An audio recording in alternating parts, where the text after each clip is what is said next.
कि भागवत भले ही उत्पन्न वेदों से हुई है, परंतु वेद में वो रस नहीं है जो रस भागवत में है। आम खाने की इच्छा है तो कोई आम के वृक्ष को थोड़ी खाएगा, आम खाने की इच्छा है तो उसके फल को खाएगा। आम के फल में रस भी वृक्ष से ही आया है, आम के फल में सुगंधी भी, उसका रंग भी सब वृक्ष से आया है, लेकिन फिर भी वृक्ष को खाओगे तो रस नहीं मिलेगा। रस तो आपको आम से ही मिलेगा। ठीक उसी प्रकार वेद क्या है, वेदों की कोई यहां पर कोई निंदा नहीं की जा रही है, उस भाव से मत लेना कि वेदों की निंदा की गई है, नहीं। यहां वेद श्रेष्ठ हैं, लेकिन वेदों ने जिसको जन्म दिया वो भागवत अति श्रेष्ठ है। वृक्ष श्रेष्ठ है, लेकिन वृक्ष के फल की महिमा अलग है। ये श्रीमद् भागवत है, ये वेद रूपी वृक्ष से उत्पन्न हुई है। ये रस भी देगी और तृप्ति भी करेगी, ऐसी श्रीमद् भागवत।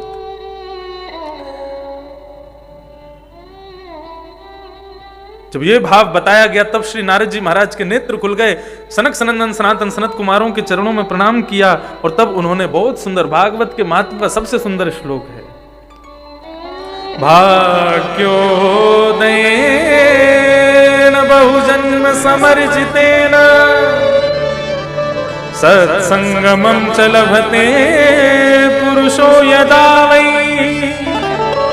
अज्ञान हेतु कृतमोहमदान्धकार नाशं विधाय तदोदयते विवेक। भक्तराज श्री नारद जी महाराज कह रहे हैं, सावधानी से सुनिएगा, भाग्योदयेन बहुजन्म समर्जितेन सत्संगमं च लभते पुरुषो यदा वै। ये कथा सुनना और कहना ये साधारण नहीं है, ये हमको ऐसे ही नहीं मिल गया है। अरे मानव शरीर भी बड़ी यत्न करने के बाद में मिलता है, और उस मानव शरीर में भी ब्रजवास बहुत यत्न करने के बाद मिलता है, ब्रज में भी ब्राह्मण शरीर बहुत यत्न करने के बाद मिलता है, और उसमें भी भागवत की कथा का व्यास ना जाने कितने यत्न करने के बाद मिलता है, और उसमें भी श्री गिरधर लाल जी की सेवा। मैं नाथद्वारा में भी इस भाव को कह रहा था, ठाकुर जी ने मुझ पर कृपा बरसाई नहीं है, कहते हैं ना बादल फट गया, मुंह पे बादल फाड़ दियो ऊपर से। ब्रजवास नहीं, पहला उपहार तो कोई जन्मदिन पर कहे ना कि क्या गिफ्ट मिला आपको, किसने क्या दिया, तो कह देना बोले हमको सबसे बढ़िया गिफ्ट ठाकुर जी ने दिया, भगवान ने दिया। बोले अच्छा उसने तुमको गॉगल दिए, उसने तुमको वॉच दी, उसने तुमको जूते दिए, ये सब गिफ्ट नहीं है। बोले ये सब गिफ्ट तब ही हम धारण कर पाए जब ठाकुर जी का दिया गया गिफ्ट ये शरीर हमको मिला। लाल जी ने हाथ नहीं दिए होते तो कहां पहनते घड़ी को, ठाकुर जी ने नेत्र नहीं दिए होते कहां पहनते चश्मा को, ठाकुर जी ने चरण नहीं दिए होते कहां पहन के बूटों को घूमते, नहीं दिया होता शरीर बढ़िया सुंदर, अष्टवक्र भी तो बना सकते थे, सुंदर शरीर दिया है इसीलिए तो कोट पहन के घूम रहे हो, सुंदर बन रहे हो। तो सबसे बड़ा उपहार तो ठाकुर जी ने दिया है, हमको शरीर दिया है। ये ध्रुव जी महाराज कहते हैं, वाणी गुणानुकथने श्रवणौ कथायाम हस्तौ च कर्मसु मनस्तव पादयोर्नः स्मृत्याम शिरस्तव निवास जगत प्रणामे दृष्टि सताम दर्शनेस्तु भवत्तनूनाम। नलकुबर और मणिग्रीव भगवान की स्तुति गाते हैं। तो ठाकुर जी ने ब्रजवास दिया, ब्राह्मण दिया शरीर, चलो यहीं तक रुक जाती उनकी कृपा, लेकिन नहीं, उसके बाद फिर कृपा करने लगे। बोले किसके पुत्र बना के भेजा, बोले ठाकुर जी के पुत्र बनो। उसके बाद कृपा क्या कर दी, 3 बड़ी बड़ी बहनें दे दी जो हमेशा लाड़ प्यार और खूब प्रेम करके रखती हैं, हमेशा ध्यान रखती हैं। उसके बाद कृपा क्या की, मैं कोई पढ़ने में बहुत बड़ा 30 मार खा नहीं था, स्कूल की बस आती मेरे पेट में दर्द शुरू हो जाता था, लेकिन अध्ययन के प्रति रुचि बढ़ी भागवत में, ये मैंने नहीं किया, ठाकुर जी। वो रुचि स्कूल में क्यों नहीं बढ़ी इतनी, लेकिन जैसे ही भागवत की सन्निधि में आया अपने आप रुचि बढ़ी, ठाकुर जी ने किया। मतलब वो चाहते थे कि तू कथा कह, तो फिर कृपा की। अच्छा पढ़ते तो भाई असंख्य लोग, वृंदावन में इतने सारे बालक कथा पढ़ रहे हैं, लेकिन फिर कथा सुनाना ये भी बहुत बड़ी बात है।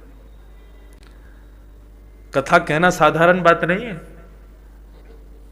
एक बार मंच पर चढ़ के माइक के सामने खड़े होकर देखो, आपके आंख नाक कान सब लाल पड़ जाएंगे, और वो भी 4 घंटा सबको बांध के रखो। तो ये सारी मैं नवलम ममई तद महाविपत्ताप विनाशनोयम जनार्दनानुस्मरणानुभाव, श्री प्रहलाद जी महाराज कहते हैं ये मेरा बल नहीं है। बोले किसका बल है? बोले बड़ी बड़ी विपत्तियों को दूर करने वाले महाविपत्ताप विनाशनोयम जनार्दन श्री गिरधर लाल जी की ही कृपा है। नहीं, उनकी कृपा के बिना क्या हो सकता है? इतनी सब कृपाएं कर दी, तब मैंने कहा कि अब तो परिपूर्ण हो गए, अब किसी की आवश्यकता नहीं है। लेकिन अति कृपा तो तब हुई जब श्री गिरधर लाल जी स्वयं गोद में आके बैठ गए। ये बड़ी कृपा है। तो ये साधारण नहीं है। भाग्योदयन बहुजन्म समर्जितेन, ना जाने कितने जन्मों तक हम लोगों ने तपस्या की है, तब जाकर के हमारे नाना जी विनोद में एक बात कहते थे, बोले लाला तो पता भागवत को श्रोता आदमी कैसे बने? मैंने कैसे बने? बोले सूरदास, कुम्मनदास, मीराबाई, इन सब ये सब भक्त शतक आया था हमारे भारत में। 100 वर्ष तक भक्त हुए, और उसी दरमियान श्री हित हरिवंश महाप्रभु, गोसाई विठलनाथ जी, श्री वल्लभाचार्य जी और मीराबाई और ये सब चैतन्य महाप्रभु, इन सबका एक शतक आया था। 100 वर्ष तक भक्त हुए। तो भक्त शतक में हम लोग भक्त नहीं रहे होंगे? नाना जी कहते थे। मैंने कहा हम कौन रहे होंगे? हम ऐसी गली मोहल्ला में डोले वारे कोई रहे होंगे, लेकिन जब कभी भी हम गली मोहल्ला में जाते होंगे, हमारे सामने से कभी सूरदास जी, कभी मीराबाई, कभी कोई भक्त ये निकलते होंगे और उनकी दृष्टि हम पर पड़ जाती होगी। तो भक्त के भजन के बल से, उसकी दृष्टि मात्र पड़ने से हम पर ठाकुर जी ने कृपा की कि हम इस जन्म में कथा सुन रहे हैं, हम कथा के श्रोता हैं। इसी श्लोक का बताते थे ना, भाग्योदयन बहुजन्म समर, कथा सुनने के लिए आपने क्या किया पूर्व जन्म में? बोले किसी एक भक्त के चरणों में प्रणाम मात्र कर लिया होगा, उसने प्रेम भरी दृष्टि से आपको आशीष दे दिया होगा, उसी के बल से आप लोग कथा में आज आ गए हो। तो मैं धीरे से पूछा, नाना जी वक्ता कैसे बनो? बोले वक्ता तो ऐसे बनो होगो भैया, सूरदास जी महाराज, कुम्मनदास जी महाराज, श्री चैतन्य महाप्रभु आदि ये सब लोग प्रवचन करते रहे होंगे, तब प्रवचन करते करते फल मिष्ठान आदि को भोग धरते होंगे ठाकुर जी के लिए, तभी एक चेंटा आता होगो, और चेंटा आकर के वह फल के वह मिठाई में अपना मुख लगा रहे होगो, तो प्रसाद को रस भी ले रहे हो है और कान से वैष्णव भक्त की वार्ता भी सुन रहे हो है, तो मुख में मिठास और कानों से कथा, इतने में ही वह वैष्णव की दृष्टि पड़ी होगी, वहां ने जोर से ऐसे छिटकार दिया होगो, सुबह के हस्त कमल से छिटक करके वो दूर जाके गिर के मर गए होगो, वही या जन्म में कथा को वक्ता बन गए। ऐसे पूज्य नाना जी कहते थे। बोले तभी तो वाणी में मिठास आई है। क्यों? बोले क्योंकि किसी वैष्णव भक्ति के द्वारा पधराए गए किसी प्रसाद में तुमने मुख लगाया होगा कथा सुनते हुए। अंते यामति सा गति, तो भाग्योदयन बहुजन्म समर्जितेन, हमारे पूर्व जन्म के ये पुण्य हैं जिनकी वजह से आज हम कथा सुन रहे हैं, सुना रहे हैं। सत्संगमम च लभते पुरुषो यदा वै, अज्ञान हेतु कृत मोह मदान्धकार, नाशं विधाय दयते विवेक।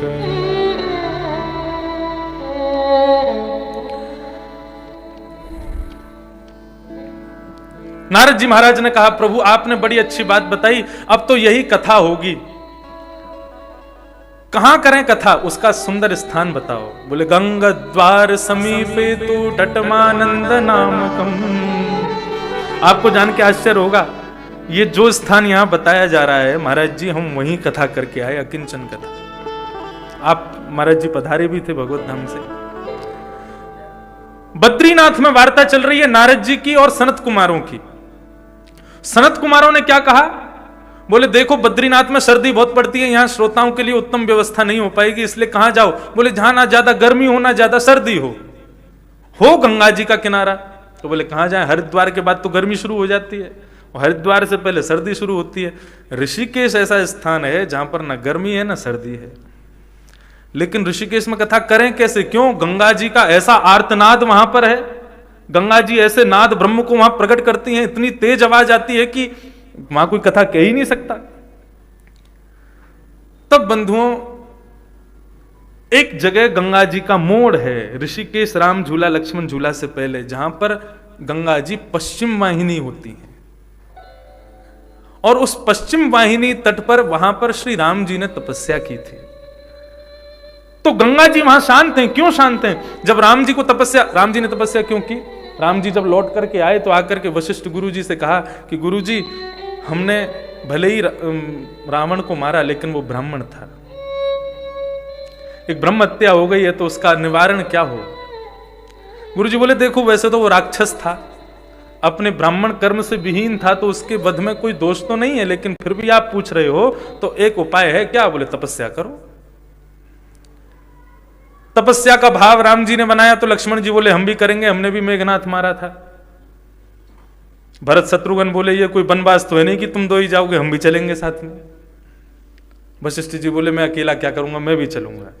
हनुमान जी बोले हम भी चलेंगे, आपकी सेवा भी तो करने वाला कोई होना चाहिए। तो सारा परिकर कहां गया? हरिद्वार, ऋषिकेश। सब एक संग बैठ करके तपस्या करने लगे। तो तपस्या कम करें, बात ज्यादा करें आपस में एक दूसरे से। वशिष्ठ जी बोले संग में बैठोगे तो खूब बातें करोगे, दूर दूर बैठो। तो जहां से ऋषिकेश प्रारंभ होता है, वहां पर श्री शत्रुघ्न जी महाराज बैठे। लक्ष्मण झूला, वहां पर मुनि की रेती, वहां श्री लक्ष्मण जी महाराज बैठे। और ये ब्रह्मपुरी जो स्थान है, यहां पर प्रभु श्री राम विराजमान हुए। और आगे वशिष्ठ गुफा, आगे की तरफ जाएंगे देवप्रयाग की तरफ, तो वहां वशिष्ठ जी बैठे।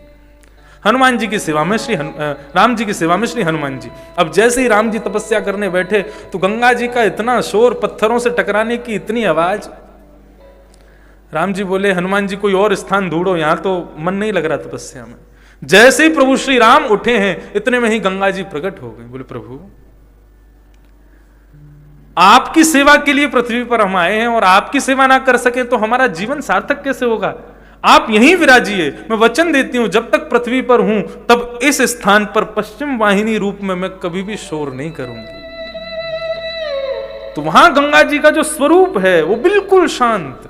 आप थोड़ा आगे जाओ तो खूब तेज आवाज है। लक्ष्मण झूला पर भी खूब, नीचे गहरी है नदी, और जब कम होता है जल तो वहां पर भी खूब आवाज होती है। लेकिन उस स्थान पर कभी भी आपको जलाशय के स्वर सुनाई नहीं देंगे।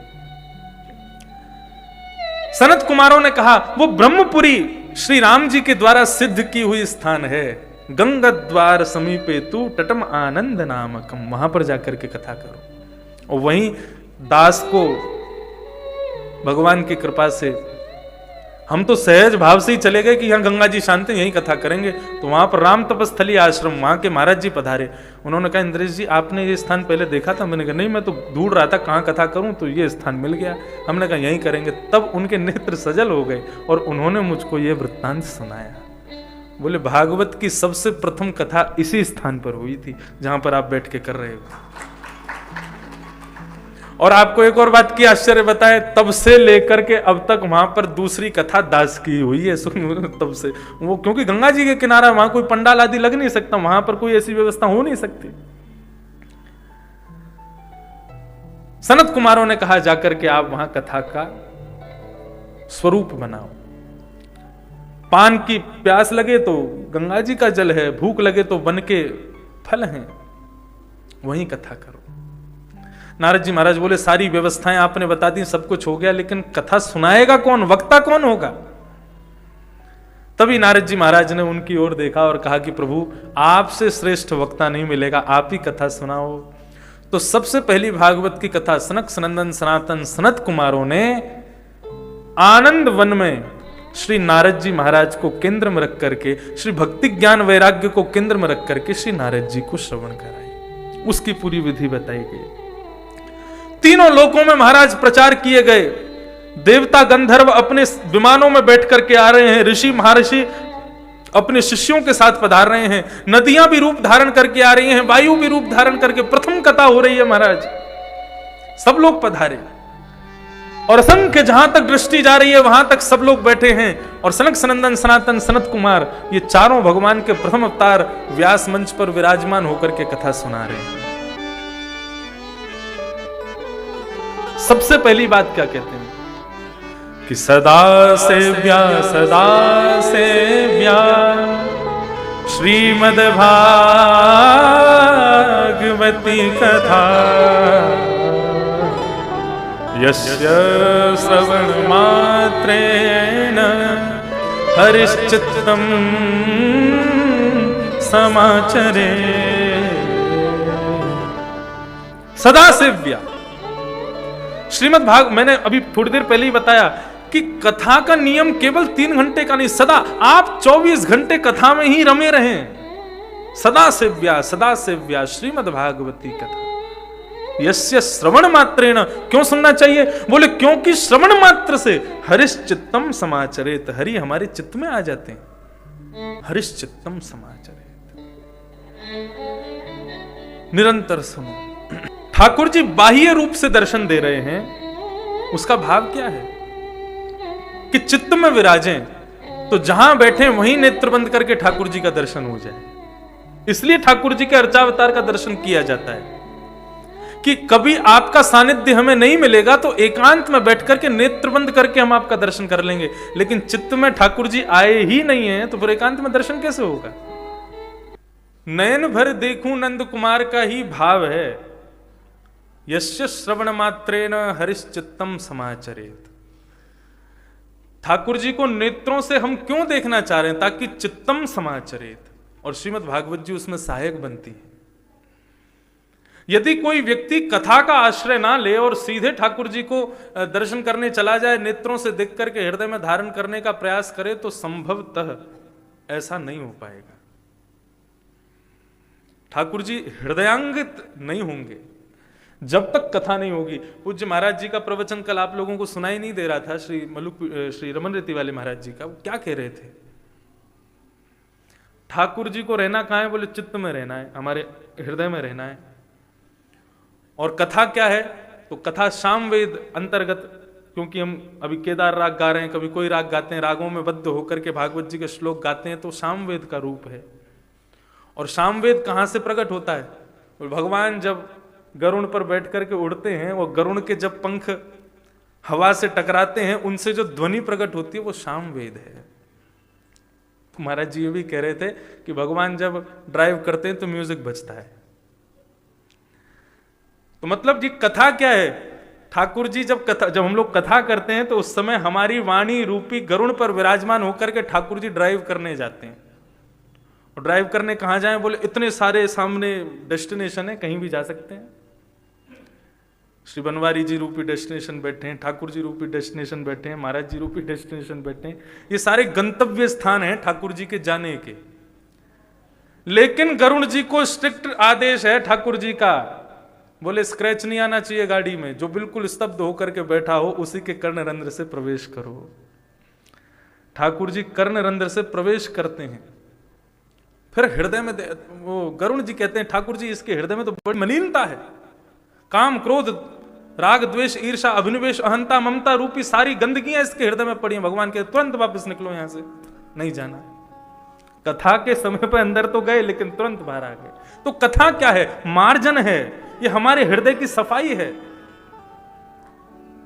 शाम के उत्सव में श्री गिरधर लाल जी देखो और देख करके हृदयांगित करो, लेकिन उससे पहले सुबह सुबह झाड़ू लगाओ, स्थान को पवित्र तो करो।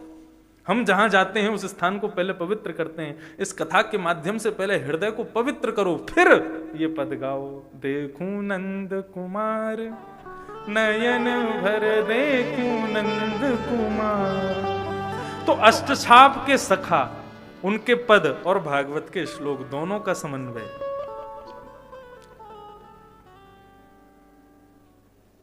यस्य श्रवण मात्रेण हरिश्चित्तम समाचरेत।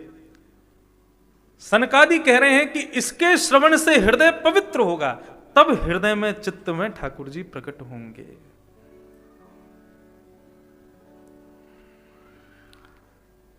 आजन्म मात्रमप्येन सठेन किंचित। जिसने जीवन में कभी कथा नहीं सुनी उसके लिए क्या कह रहे हैं? आजन्म मात्रमपियेन सठेन किंचित चित्तम विधाय सुख शास्त्र कथा न पीता चांडाल वच्च खरवद्वत तेन नीतम मिथ्या स्वजन्म जननी जन दुख भाजा। अपने संपूर्ण जीवन में जिसने कभी भी चित्त लगा करके ठाकुर जी की कथा नहीं सुनी, कथा सुन तो रहे हैं लेकिन मन लगा के नहीं सुन रहे, चित्त लगा करके मन लगा करके जिसने कभी भी भगवान की सुख शास्त्र कथा ना पीता, जिसने कथा नहीं सुनी, ऐसे व्यक्ति का जीवन कैसा? बोले चांडालवत् खरवद्वत तेन नीतम। ऐसा व्यक्ति अमुक प्रवृत्ति का है फिर, और उसका जन्म किसके लिए हुआ, क्या करने के लिए हुआ? केवल माता को जन्म देते समय जो कष्ट होता है वो कष्ट देने के लिए वो बालक आया है। ऐसा मैं नहीं कह रहा हूं। धिक्तम नरम पशु समम भुविभार रूपम मेवम वदंति दिव देव समाज मुखिया। देवताओं के भी मुखिया इस बात को कह रहे हैं। धिक्तम, धिक्कार है ऐसे व्यक्ति को जो इस सुख शास्त्र को नहीं सुनता है, हृदय लगा के नहीं सुनता, चित्त लगा के नहीं सुनता। इसलिए खूब मन लगा के कथा सुननी चाहिए। भले ही सुनी है, भले ही पहले भी प्रसंग सुना गया है, लेकिन पुनः उसमें पुनरावृत्ति जब उसकी होती है तो कुछ ना कुछ नवीन तो निकलेगा ही। हमने तो इतनी बार कथा की, कभी ऐसा लगता ही नहीं पुरानी। हर बार एक नया भाव श्रीमद् भागवत जी कृपा करके स्वयं प्रदान कर देती है। हर बार एक नवीनता स्वयं भागवत जी देती है। पुराण है ना, पुरा अपि नवम इति पुराणम, बहुत पुरानी है, लेकिन पुरानी होते हुए भी जितनी बार पढ़ोगे उतनी बार नहीं लगती, इसीलिए पुराण है। सनकादि ऋषि कथा सुना रहे थे, इतने में ही सनत कुमार कथा सुना रहे थे, इतने में ही भक्ति ज्ञान वैराग्य तीनों प्रकट हो गए। और प्रकट होकर के महाराज बिल्कुल उनका तो नवीन नेव स्वरूप हो गया। ज्ञान और वैराग्य के दाढ़ी आदि सब पक गई थी, वृद्ध हो गए थे, बिल्कुल स्वस्थ हो गए, बिल्कुल युवान अवस्था में प्रकट हो गए और प्रकट होकर के कीर्तन करने लगे। भक्ति सुतौ तौ तरणौ गृहीत्वा प्रेमैक्वरूपा सहसा विरासे श्री कृष्ण गोविंद हरे मुरारे नाथेति नामानि मुहुः वदन्ति नाथेति नामानि मुहुः वदन्ति।